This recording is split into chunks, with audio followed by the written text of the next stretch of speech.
In the name of the Father, and of the Son, and of the Holy Ghost, on earth as it is in heaven.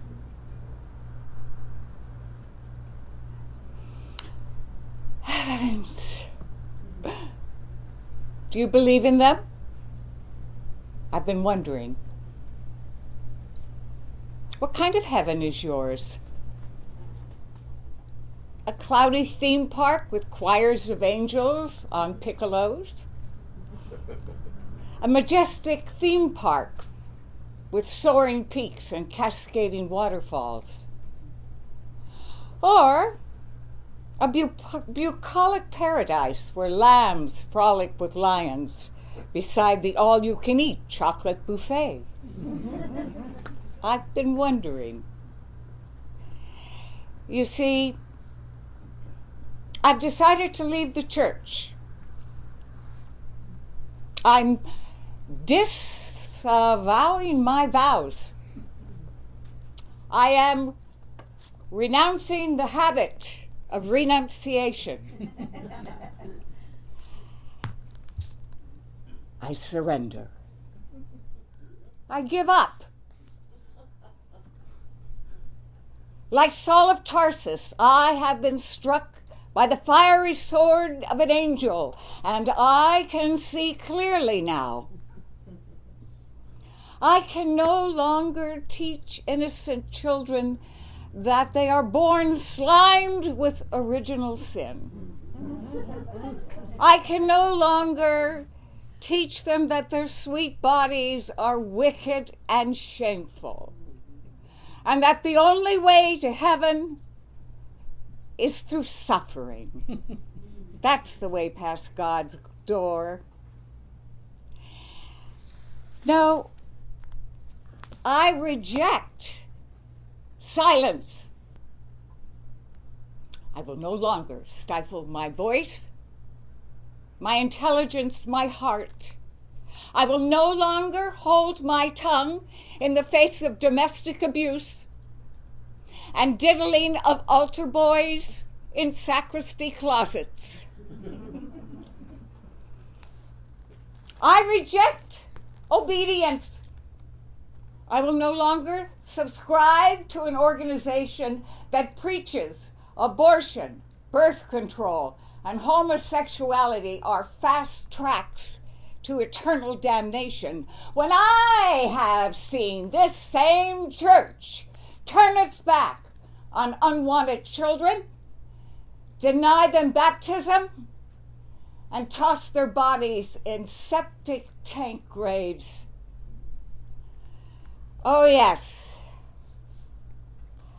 And I reject guilt.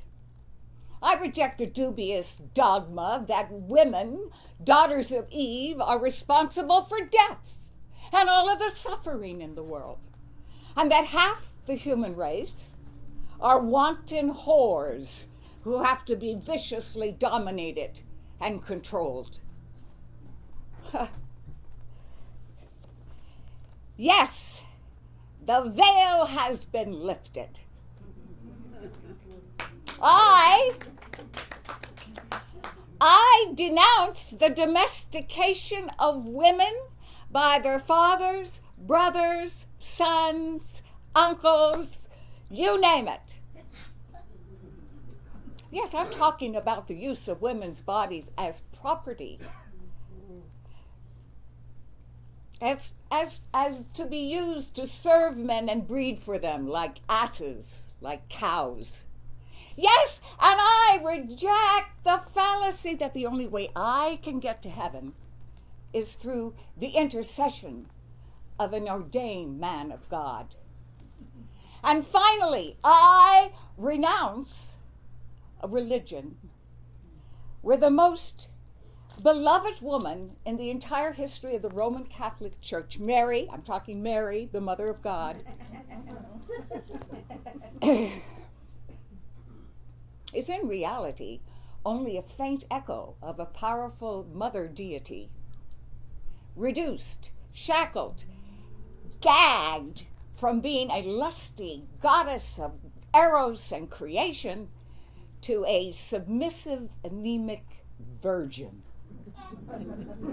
living in the shadow of her glorious Son. Oh, yes. I hereby renounce the whole unholy Trinity, the Father, the Son, and the Holy Ghost.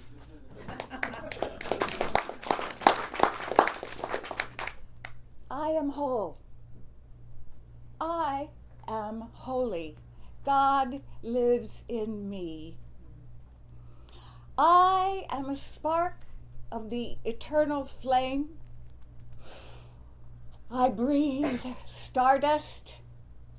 My fingernails mirror the sun. In the name of sacred birth, holy sex, and rollicking regeneration, blessed be.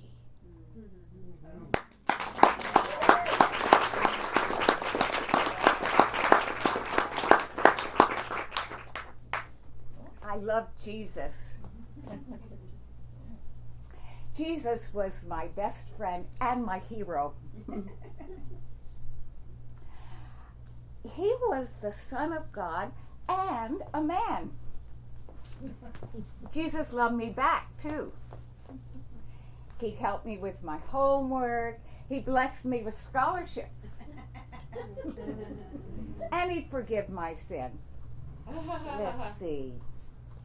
Fighting with my brother, and stealing cookies when Mom said no, and letting impure thoughts pollute my soul. I almost told a lie.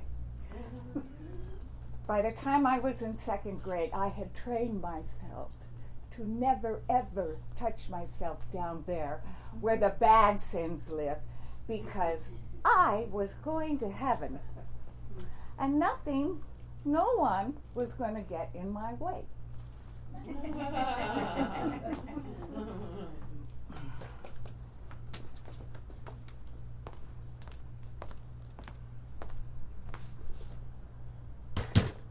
I knew I was privileged, that I had been blessed with a religious vocation by God.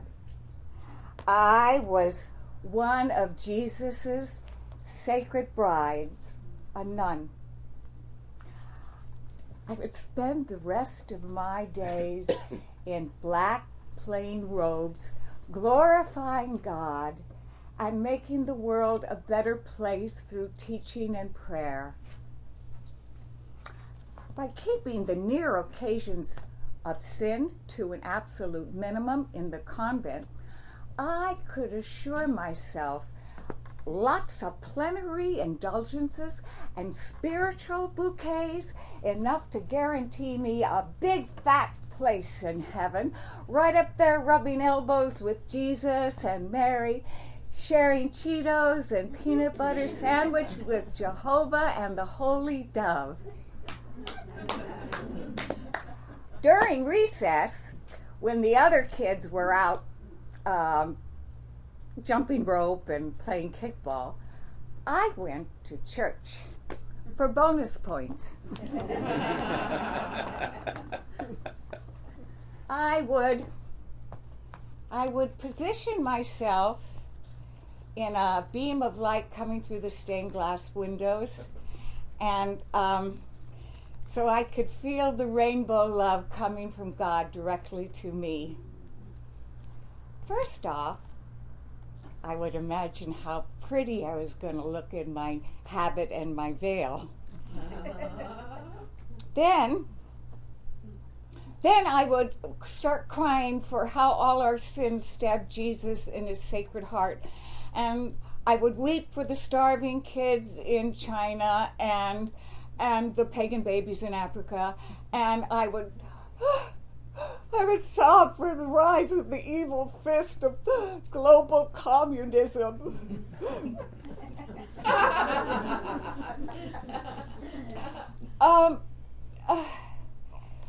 Sometimes, Easter. Easter.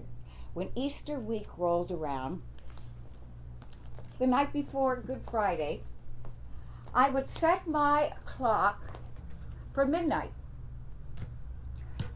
I was determined to keep vigil with Jesus for the next 3 hours in the Garden of Gethsemane while he was sweating blood and begging God the Father to spare him the nightmare of Golgotha.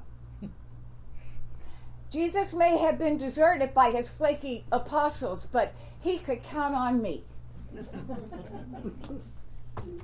There I was, on my knees, in front of the TV set. The TV set wasn't on, it was just the holiest place in our living room. It's because that's where we put the Christmas manger with the ceramic kings and shepherds and angels and the baby Jesus with the chipped foot. For the next 3 hours, I would focus all of my imagination on trying to feel Jesus' pain, the sting of the lash on his back, the bloody gore of the crown of thorns. But I have to confess, I was kind of mad I couldn't be a priest. I wanted to conduct the sacred ceremonies and forgive sins. I wanted to change the white bread into the body of Jesus. But because I was only a stinky girl, a daughter of Eve and responsible for all the sin and suffering in the world, I could never be a priest. You know, it wasn't fair, it wasn't right. But I gritted my teeth and learned to accept the will of God. I was going to heaven, and no one was going to get in my way. 1966. On the day I surrendered my virginity, I stopped by a chapel to pay a visit to Jesus. I was 18 and a freshman in college. I knew I was in crisis. I knew I was probably going to commit impure acts with Blake Campbell, the star of the drama department. But I felt, I don't know, Jesus was like at my elbow, urging me on.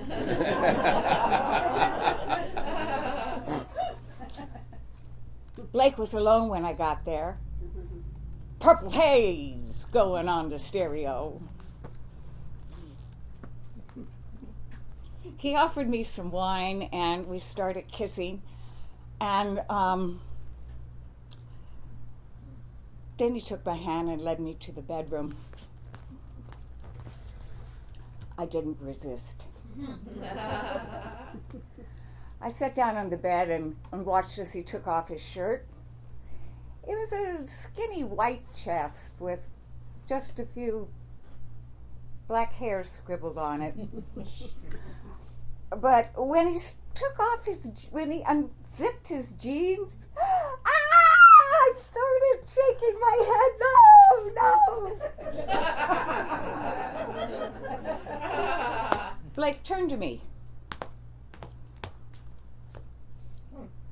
Well, babe, thought you wanted to play. I wanted to play. I was desperate to belong to a community of artists and bohemians, to experience passion and poetry and break free of the shelter of Covina.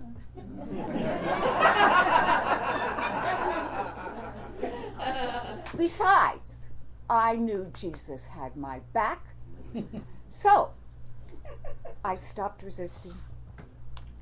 I undid my skirt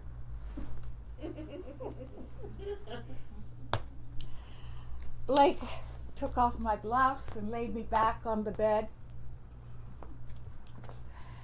There was more kissing, but when he entered me, no wowie zowie, no colored lights spinning, no stained glass windows. But in return for surrendering my maidenhood, a gate swung open to admit me to a 60s paradise, a world of actors and musicians, poets, painters, filmmakers. Along with my baby boom cohorts, we were swept along in a Renaissance vortex of acid rock and beat poetry, protest marches, and flower power love-ins. Was it heaven? Yes. Sometimes. Not the euphoria or the angelic bliss I'd been expecting, but hey, it wasn't Kavina.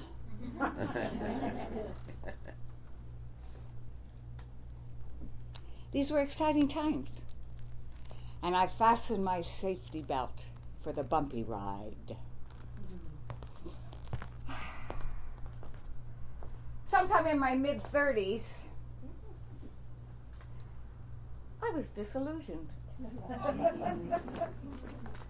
I decided to return to school and check out the consciousness revolution.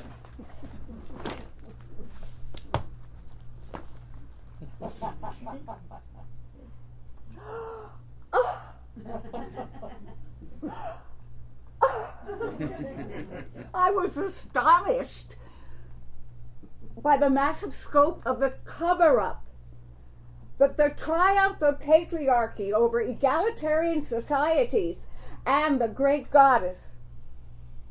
Women were no longer revered as lusty creators of life, but held in contempt, scorned as chattel. Bad deja vu and going right back to my Catholic catechism, which I had swallowed hook, line, and stinker. Sexual pleasure for women was forbidden.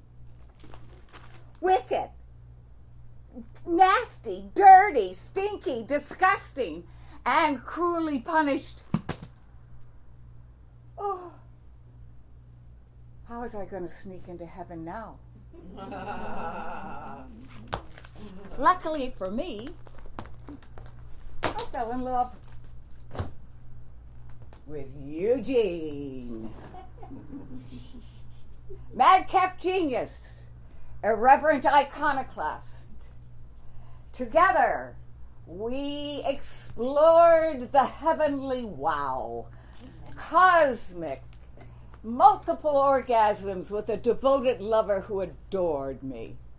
We moved to Hawaii, a heaven on earth, a land that still revered the great goddess, Madame Pele.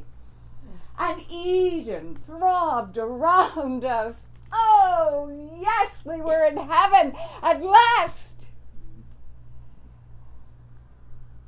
Until he was diagnosed with terminal cancer.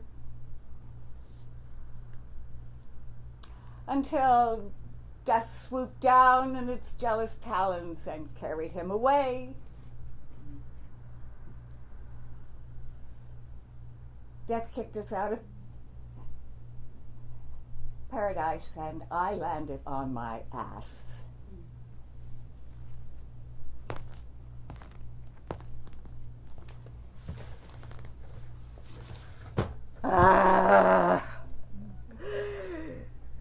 Death! You're a killer!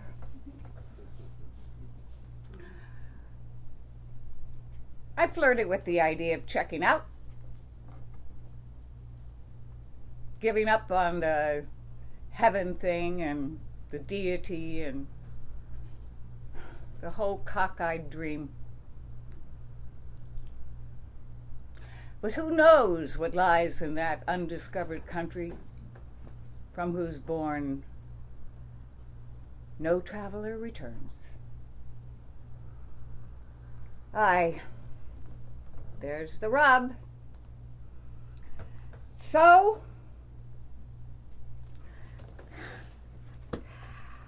I pushed myself up, prepared to surrender to the slings and arrows of outrageous fortune. Going forward, one step at a time. Right, left, right, left, right, left.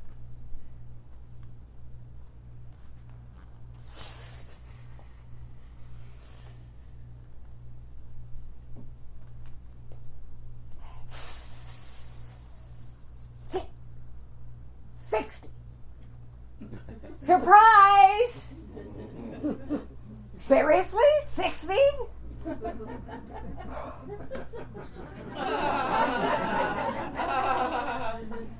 Still,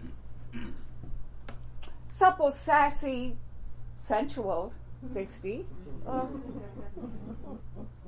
Solvent, sustainable, subversive, sexy, 60s Flower Child, 60. Simmering in Santa Monica.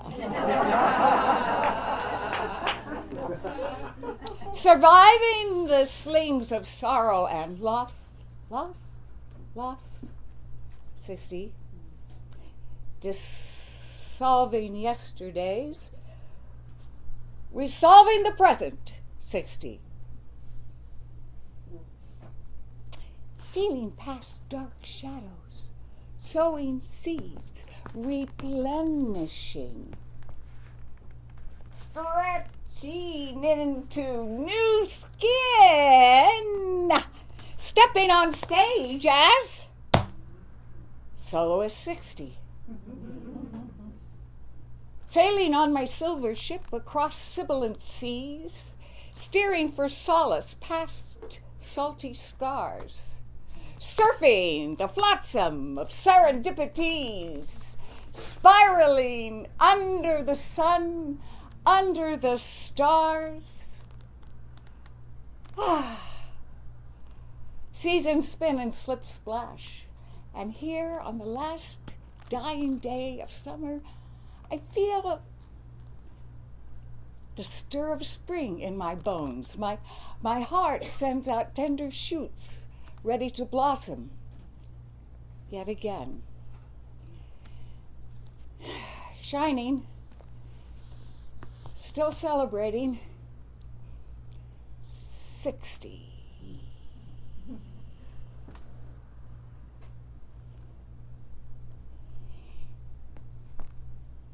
It's a big bed, a big canopy bed, a bed fit for a goddess. White wrought iron frame, a pastiche of tulips and tendrils, of waves caught mid-curl, sizzling with surf. Graceful, yet sturdy. The bed is a nest, a theater, a mise-en-scène of stormy passion and aching tenderness.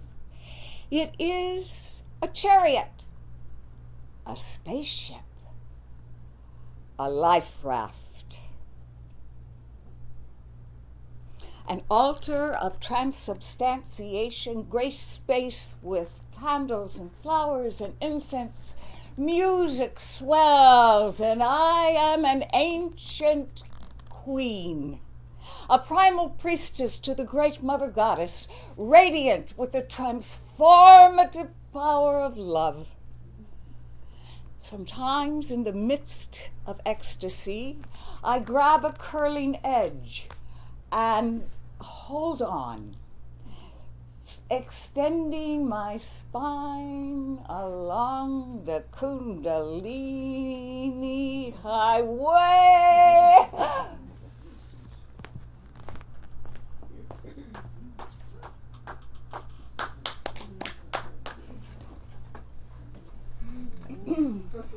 Good evening, doctors, professors, ladies and gentlemen of the American Academy of Sexual Ecstasies. I understand we have a couple Nobels in the audience tonight. Wow. When Dr. Lingus invited me to speak with you tonight, I was tickled, of course, but I expressed my doubts as I am neither a biologist nor a therapist. Connie smiled and said, well, just tell your story. Very well. I have the best orgasms in Southern California. I can come more than anyone in the room. Yes, it's true. It's been documented. I can't really discuss Northern California, but I have the Southland covered. Now, I'm not talking about fake orgasms or when Sally met Harry orgasms. No, I'm talking about orgasms that rock your soul, knock your knees, and melt your medulla oblongata. Floral explosions of dripping joy juice. Please understand, I'm not bragging. No, I'm just stating the facts like I have red hair and 10 fingers. But I wasn't born like this. No, it's an acquired art, a cultivated talent, a fucking skill, if you will.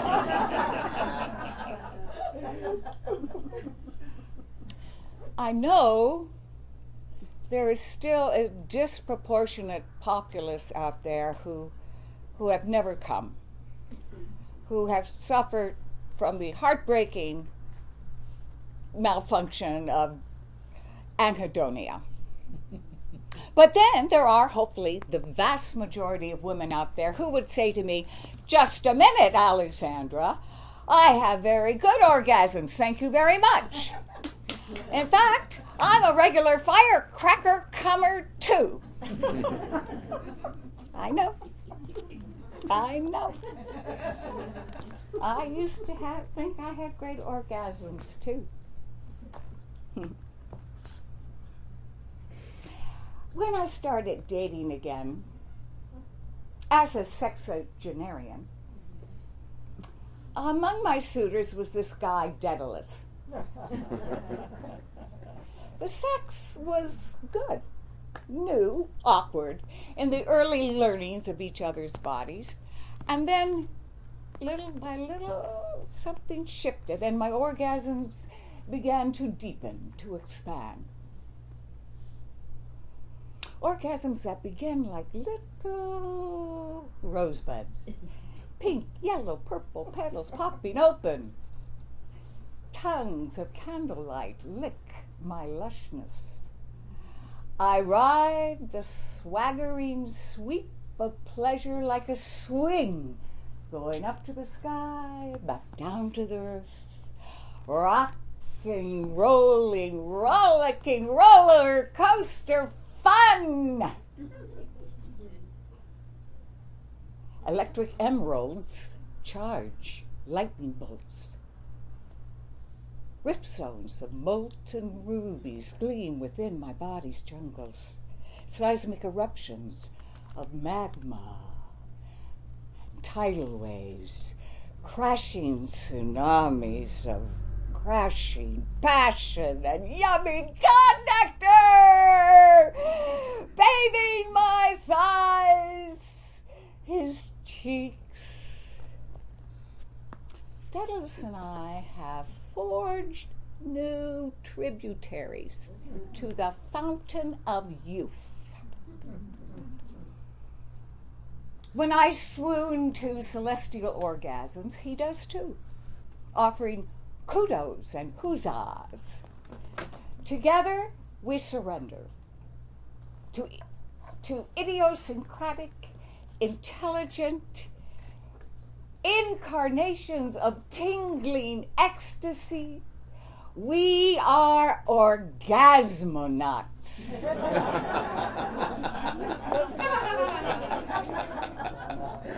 Lost in each other's bliss, the discrete boundaries between his toes and my fingers, his shoulders, my arching back, magic thrusting rainbow and quivering quim dissolve, swirl heavenwards in scented clouds, sparking the divine.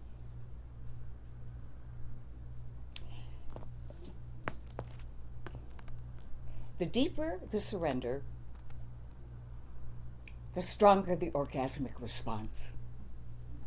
The more I abandon myself completely, totally to my own pleasure, the more enthused Daedalus becomes, the more determined to elicit every effervescent jolt of joy from my God particles.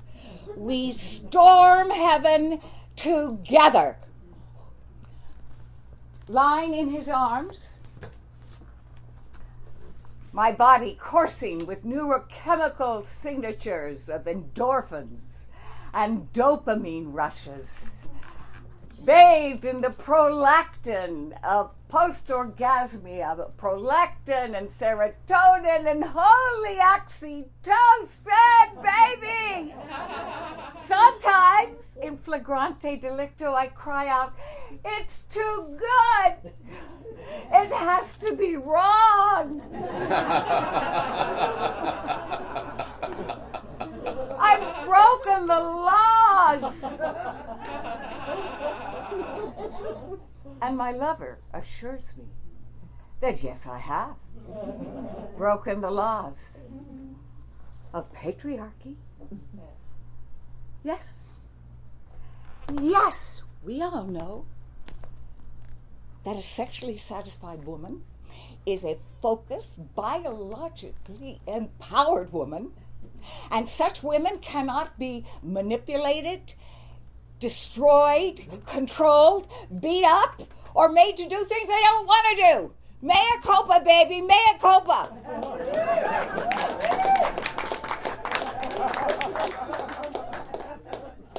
I believe that these hidden, untapped resources are within us all.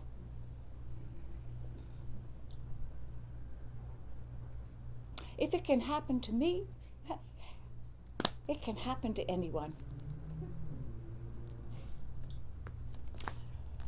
How do I unlock the gates of heaven? I surrender. I surrender. Bravo.